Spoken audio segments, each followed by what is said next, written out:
Kalau korang selalu travel kan, korang kena ada plastik travel bag ni.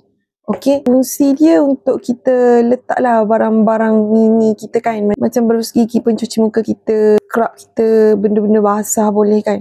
Ataupun benda-benda kering pun boleh, barang-barang makeup kita. Kalau macam sebelum ni, saya guna plastik biasa je. Tapi macam dia kurang efisien sangat lah sebab dia tak comel macam ni kan.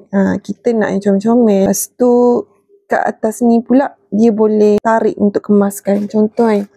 Yang ni yang saya dah guna lah. Ni dalam ni ada berus gigi anak saya. Saya letak juga sekali berus gigi saya dengan pencuci muka saya. Tapi tadi saya ambil tinggal berus gigi anak saya je.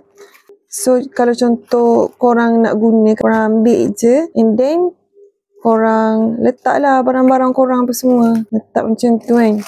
Lepas tu korang terus jerut macam tu. Ni kita boleh bawa mana-mana and mudahlah kita nak capai, kita nak guna. Sebab dia ada gambar macam ni kan.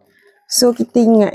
Yang ni untuk skincare aku. Yang ni untuk makeup aku. Kalau macam kita guna plastik biasa kan, dah lah tak berapa nak kemas. Yang ni kan kemas. Lepas tu plastik tu tertukar-tukar yang mana satu tak tahu. And korang actually boleh letak banyak lagi benda lain kan. Contoh benda lain korang boleh letak.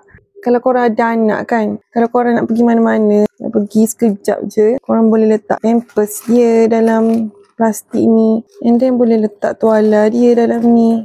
Okay. Lepas tu kita jerut. Lepas tu kita boleh terus letak dalam beg kita. Bawalah kemas, tak berterabur kan. Murah je, memang sangat murah. Saya lupa dah berapa, tapi berapa posen je satu ni. Saya beli banyak.